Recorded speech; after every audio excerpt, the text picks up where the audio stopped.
Welcome to part 2 of It's the End of the World, where lesbian, gay, and bisexual youth outgrow gender dysphoria without extreme medical intervention, and you feel fine.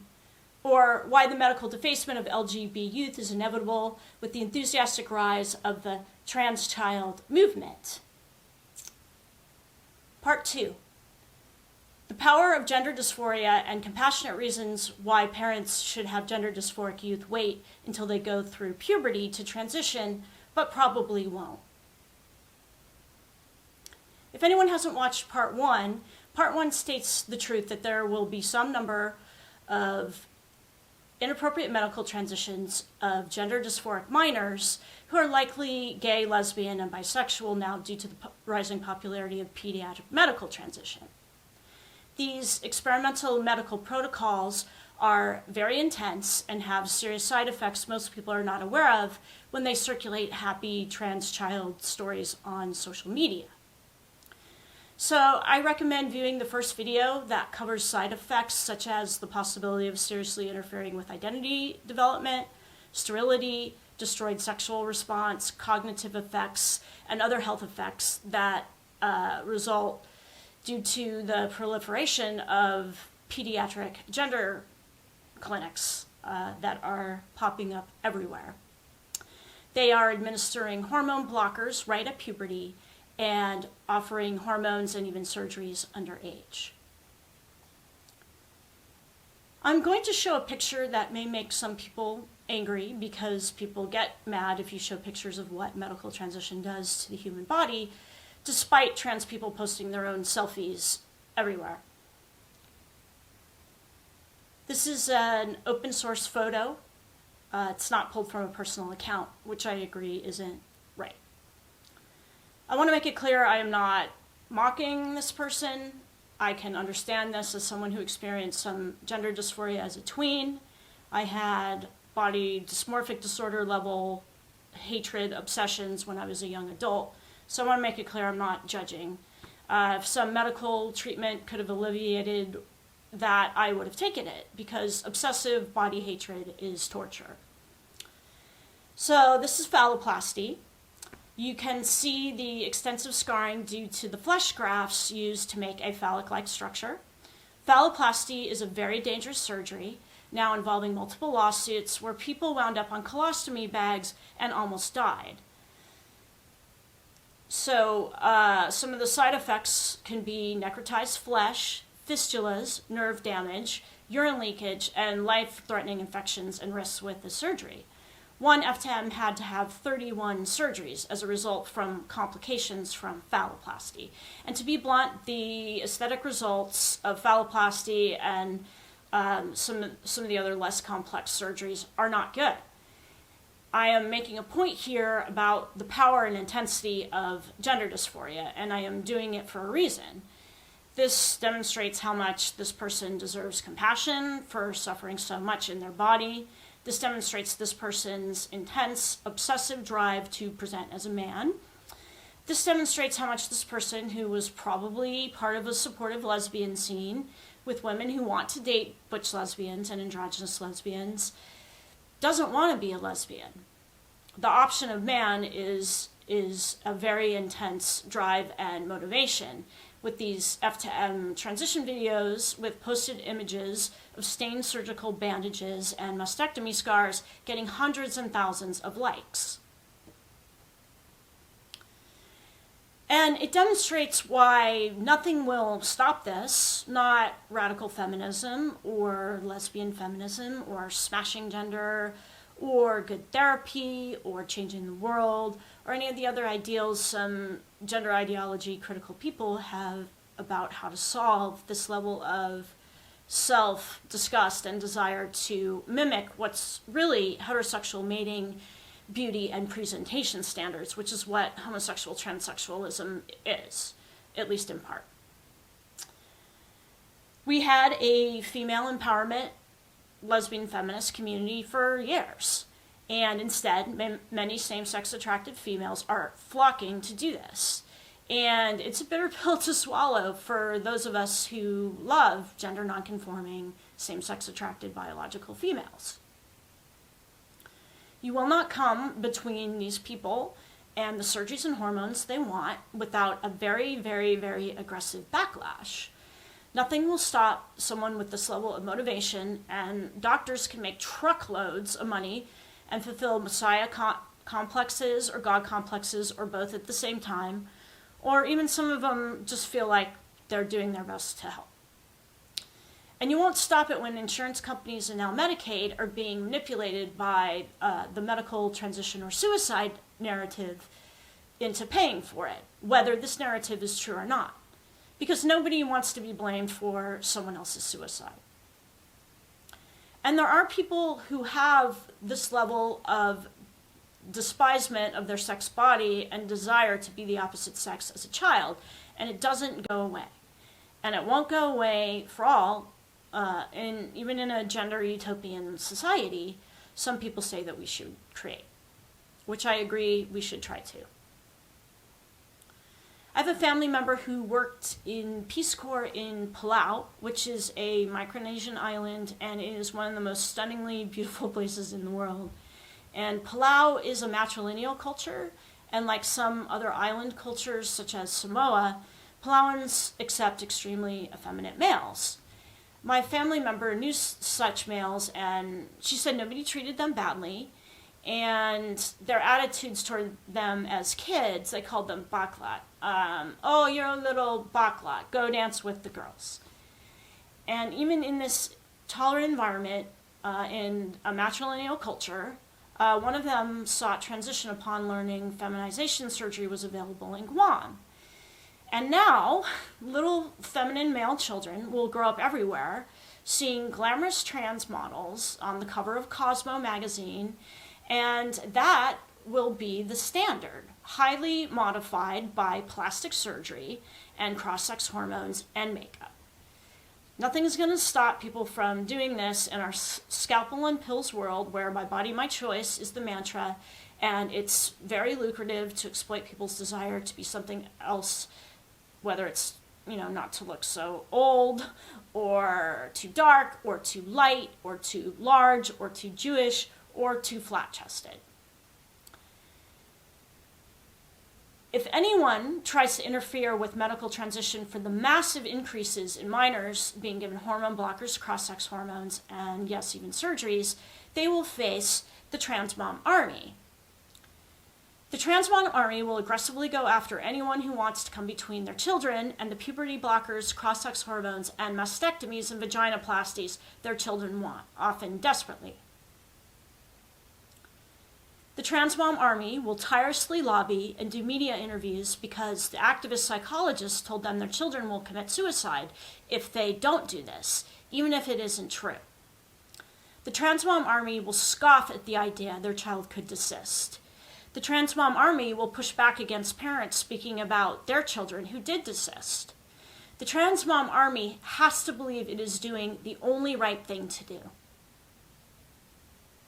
Because if this isn't the right thing to do, it is a mistake so severe that a generation of gender nonconforming minors will be unnecessarily castrated and sterilized for the rest of their lives based on decisions they made as 11-year-old children, or maybe even as 5-year-old children when the social transition begun. And that is too horrifying a reality for a parent to admit is possible. And while I believe most parents are just doing their best and want to protect and advocate for their child, please do be concerned that you see some parents doing this who are clearly homophobic or are attention seekers or proxy Munchausen tendencies or have cluster B personality disorders, or maybe they're just celebrities like Elon Musk and Grimes who thinks it's cute to raise a theyby without any kind of consciousness about how this could possibly confuse or over-medicalize gender-diverse children. Anyone who follows this issue knows exactly what I'm talking about. And there is some data to support some psychological issues going on with parents in some of these cases. You'll find citations for everything I'm saying in the video description. There are trans-identified youth so motivated to transition, they will seek hormones on the black market, run away from home, and prostitute themselves if you don't give them the hormones that they want in a more structured setting. So I don't think this compulsion to transition and the incentive for health professionals to make it happen will stop. And many say they are happier for transitioning, and I am not interested in patronizing them. I will take issue with people who try to silence concerns about minors, often with libel and threats to destroy people's careers. And in truth, with proper mental health support and a healthier culture around gender and less homophobia and more time, yes, young people would likely transition. That picture is becoming clear. And no one has the right to bully, attack, and try to destroy gay and bisexual people or anyone else who points out this truth, which is what trans activism is currently doing. There are loving, ethical, and compassionate reasons to argue against early reinforcement of gender dysphoria and the use of hormone blockers, even for youth who will persist in a trans identity. And you can look at the first video to really see the extremity of the medical side effects. And there are good reasons they should transition as adults, and it is my opinion that giving children puberty blockers is child abuse. And this is an opinion shared by some trans people. There is not a monolithic opinion in that population. Here is a quote from Scott Nugent, an F to M and former lesbian who wrote a gut-wrenching piece on how anti-gay attitudes among the girlfriend's family affected Scott's decision to transition. And yes, we do see some research that homophobia influences the decision to transition in young people. So this piece was called Lesbian Devil to Straight Man Saint. The girlfriend is gone now, and Scott almost died of the phalloplasty.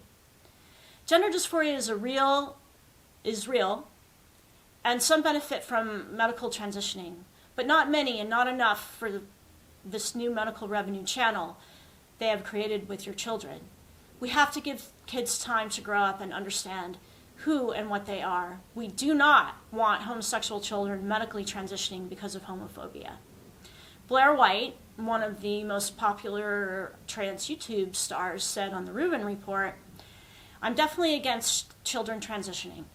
I think it is a horrible decision to let a child make a life-changing decision and to be sterile, because that is a consequence of transitioning so young. You can't have kids, and just the drugs they go on. There's a lot of problematic things that go along with that." And then Blair White goes on to talk about the micropenis issue, which happens with the Lupron to estrogen protocol, which makes the surgery very difficult later. And puberty blockers are hailed as the most important thing to go on. Trans activists, for lack of better terms, just completely gloss over this and make it seem that it's something it's not. If I had a gender dysphoric child, I would love them and support them in their gender nonconformity. I would make sure they were safe at school. I would encourage a body acceptance model and medicalization as a last resort. And they would know whatever they decided, they would be loved. But they would know the truth, that transition is no panacea. And transition has negative health consequences that a pubescent body and brain should not be subjected to in order to have a prettier feminine face. My job would be to help them to learn emotional regulation, to prepare them for the difficulties ahead in their lives. Because these dysphoric young people are growing up now, they are more sexually confused and gender confused and angrier, I'd argue, than ever. They are confused and bitter that everybody doesn't hold the same worldview about things like larger and stronger trans girls, quote unquote, being put in girls' sports teams where they are dominating them. They are angry that people don't agree with the views that are expressed on queer Tumblr, and even at the trans conferences they and their parents attend. Many think that they are owed romantic and sexual validation from others based on gender identity. They think that straight men will see them as women, which the vast majority do not. A friend of mine was screamed at and accused of bigotry by one merely for politely declining to dance at a club. And they become angry and confused that others do not cater their sexual orientation and views of reality to gender ideology that says trans girls are literally girls and trans lesbians are lesbians. These young people are celebrated in the rejection of their own physical body due to identity, and then validated in getting righteously angry when someone else rejects that very same body the trans person has rejected themselves. It's not a rationally consistent worldview. These are the truths that parents need to compassionately tell their kids. And the therapists and doctors deserve much of the blame for this. The health professionals and the new validation-obsessed culture is doing a horrible job in preparing these youths for adult life by chanting trans women are women and throwing hormone blockers and pills and syringes and scalpels at them, expecting this to solve all of their problems. It is not solving all of their problems. And it's creating a lot of conflict in the LGBT population and between the LGBT population and mainstream society. And I recommend addressing it unless you want more and more people to hate this self-righteous biology-denying gender movement, which more and more people are every day. Parents who want to take a slower approach and allow a natural process to form their child's growing brain and body and create more realistic transition expectations in their kids are increasingly losing custody of their children, who will be put on hormone blockers and cross-sex hormones, often with little mental health exploration, with pediatric my body, my choice becoming norm in law rapidly everywhere. Another argument for not medicalizing gender dysphoric minors is you can no longer justify preventing other extreme body modifications for minors. There are increasing numbers of girls who want labia reduction surgeries because they want tidy-looking labias they think that boys see in porn videos, which they do. Doctors are doing these surgeries on them as minors with their parents' consent. Why should they have to get their parents' consent? Labia reduction surgeries are significantly less dangerous than vaginoplasties or even likely hormone blockers. There have been more studies done about people who have body integrity disorder, and you see more of these stories in the media. These people feel a compulsion to cut off limbs or blind themselves. The people who have this have gone through with procedures with the help of professionals to obtain the results that they want. They say that they are happier and the intense discomfort has been eased. So if someone identifies as an amputee or a blind person, has great distress at having to keep their limb or vision, and report great relief when they're blinded or their limb is amputated, why not do this to a minor who wants it? Why is GD distress more valid than body integrity disorder distress? One trans identity now out of dozens is called neutros, T-R-O-I-S. Maybe it's French, neutrois, I don't know. This is a graphic from a study by the LGBT youth organization, the Trevor Project. You can see some of the youth surveyed identify as neutros. One of the categories under this umbrella is called nullo. Nullos want to remove all of their genitalia to be no gender at all. There are surgeons who indeed are removing entire penises and testicles and removing clitorises and sewing up vaginas for people who want to be nullos. If a 15-year-old male wants to be a nullo, and they are doing nullo surgeries on adults, and the mantra now is there's no wrong way to be trans, and all identities are valid, and they are doing double mastectomies on underage females for non-binary identities, which they are doing, why not do nullo surgeries on minors? There's no logical reason to argue nullo is less valid than M to F, because there isn't much difference in the extremity of the two surgeries. And if you don't already know, just watch the video on the extremity of the medical techniques, which is in the first video. A trans mom who has put her child front and center has circulated a picture of her feminine, likely hormone-blocked male child with a sign that said, "My body, my choice." then my body, my choice should apply to nullo surgeries, limb amputation, vaginoplasty surgeries, labia reduction surgeries, tattoos, and sex with adults. Some of the academics who created modern gender ideology that is fueling a lot of the philosophy behind the trans movement and genderqueer movement engaged in pedophilia apologia. Judith Butler and Pat Califia are two of them.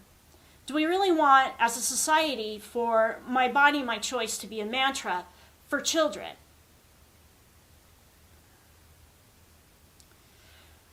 While I very much care about youth who will not outgrow GD and what is best for them, focusing on the importance of protecting LGB youth who may desist from being dysphoric or find less intense ways to cope, or maybe transition regretters, will be the unapologetic focus of this group of videos, as many people are frankly acting like they don't matter at all. How often do you hear the HRC or Lambda Legal or the National Center for Lesbian Rights or PFLAG or GLSEN or the Trevor Project or The Advocate or Out Magazine or Autostraddle or any LGBT organization or media site worry about them? You do not, ever. And you likely won't. LGBT people who may have struggled with gender issues and who are concerned about their own community and the next generation have human rights as well. And we need to not apologize for feeling invested in the trans kid issue. In part 3, which I will put up in a few days, will be about how it will be impossible to prevent transition regret among the increasing numbers of young people because they are transitioning when they are still cognitively immature, as executive function is not fully developed until age 25. And I will talk about how there isn't really a clear line between trans and gender nonconforming, gay, lesbian, and bisexual in children, tweens, teens, and young adults, or even fully grown adults even. This is going to result in at least a certain degree of LGB eugenics. And eugenics is the right word here. Thank you for listening.